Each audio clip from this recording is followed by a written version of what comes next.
My straw bale gardens started in November. You can see that the tropical garden with the ginger and turmeric's doing really well.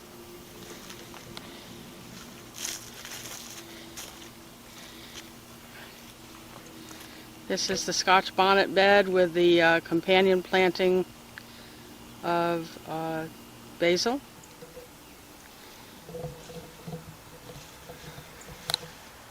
Looking down at the ground, you can see the straw bale.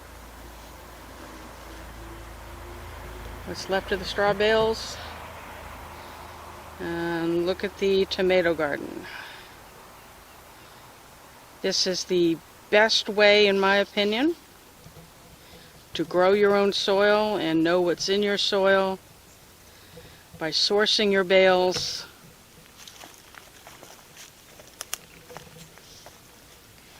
See all the straw there.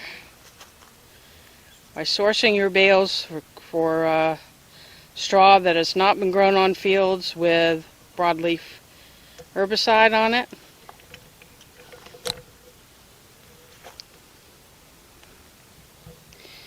And this is part of my Be a Raindrop series that Roots and Refuge Farm started. The movement, Be a Raindrop. Tell everybody you can about the broadleaf herbicides that are used. And I'm about to give you some information today that may get you out there buying your straw and starting your straw bale garden as soon as possible. Hey everyone, welcome to our Georgia suburban homestead. Here we are in mid-July. We finally started getting some rain after a 3-month drought, and the vegetables and flowers I planted are responding nicely. But we weren't the only area to suffer drought. There's a lot of drought going on in our nation's Midwest and Texas, and which I guess is Southwest, while other parts of the nation, are experience too much rain. This is a result of climate change or global warming, whatever you want to call it, and by now you should be acknowledging, or everyone should, that it is a real thing, and it is going to be impacting us along with the results of the war in Ukraine, and that resulting in COVID resulting in supply chain issues and crop failure and higher gas prices, inflation, and everything else that we're going through. That's so much fun here lately. Now, if you pay attention, you'll realize that meat prices are going to go way up, in beef, especially around the holidays, because of the drought in ranching country, where there's not enough rain to feed the pastures, and the pastures are failing. And on top of that, the hay that's being produced is going to suffer from the drought because the fields aren't getting the water they need for the wheat straw and the grains and the hay to flourish in order to cut it and sell it to us, those of us who have animals. So while we're looking at higher meat prices, with the farmers taking most of their herds to slaughter early, it's going to not meet demand when the holidays come, especially if you're in the habit of having large meat-based dinners for celebrations. But to we gardeners, whether you're vegetable-based diets or omnivores like we are, who grow in straw. 4 years ago, the average cost of a straw bale was $4. Right now, mid-July 2022, the average price of a straw bale nationwide is between $7 and $8. Some places it goes up to $12. This is going to seem inexpensive come this fall, when we should be seeing a large crop of wheat straw come in after the wheat harvests. Between the straw not being the quality it needs to be, the gas prices of shipping it across the country, and other factors, especially if you're sourcing from farmers who aren't using the broadleaf pesticides, herbicides,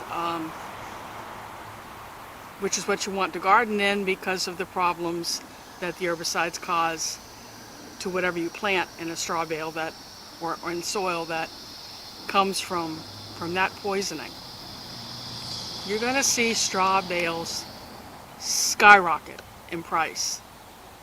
So because you can start a straw bale garden at any time of year, even if you don't plan to plant in that until later this fall or winter for your winter crops, or even if you don't plan on planting in it until next spring, you may want to go out right now and start searching for wheat straw that has not been grown on a field where the farmer has used something like the broadleaf herbicides that I mentioned in a prior video. There are a few out there. There's 3 or 4. Grazon is one of them. How do you tell if a bale has been grown on a field that has been sprayed with herbicide? You kind of look through the bale to the outsides, and if there's no weeds, if there's no traces of weed or weed stems that obviously aren't straw, then it's a toxic bale, chances are.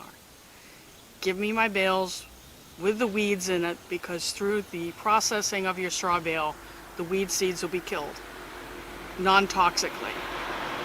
I'll put a link below on how to do that. But if you're money conscious and you want to grow your own food, which may become a necessity rather than something you just do as a hobby, again, getting back to supply chains, you may want to go out now and find those bales. It may take a little bit of searching. You may have to go to local farmers who are just rolling their bales up for winter. But do start looking now. Put your bales in now. Watch my video that the link will provide below on how to actually do your straw bale and set it up. It'll be ready when you are. And let's say you set it up now, mid-July, and think, okay, I don't want to do any more garden this summer or this fall. But in the spring, by springtime, it will have decomposed a little bit. And what we do when we're first starting to fill a straw bale garden that's a raised bed with the walls, is we'll rake aside the stuff that's decomposing a little bit and put the new bales in and start that process. And we just do that until our soil level is up to a point where we can use it. But the straw will be good. Growing in it will be good, even if you start it now for next spring. So save a little bit of money, save a little bit of time, and go out and start it. And if you get this nicely cooked straw bales that you think you're not going to plant until next spring and say, well, let's go see what Lisa says what to plant this fall and winter, that's an upcoming video or 2 or 3. So I hope that you have found this information helpful and gives you something to think about. Supply and demand, drought, and everything that's impacting us, and how to bypass the problems and eat well at home and feed your neighbors and maybe others who are hungry too. Okay, so you like what I'm saying? You like what you're learning? Please subscribe, give us a thumbs up, and hit that black bell so you get notifications on whatever else we're putting out. And until next time, see ya.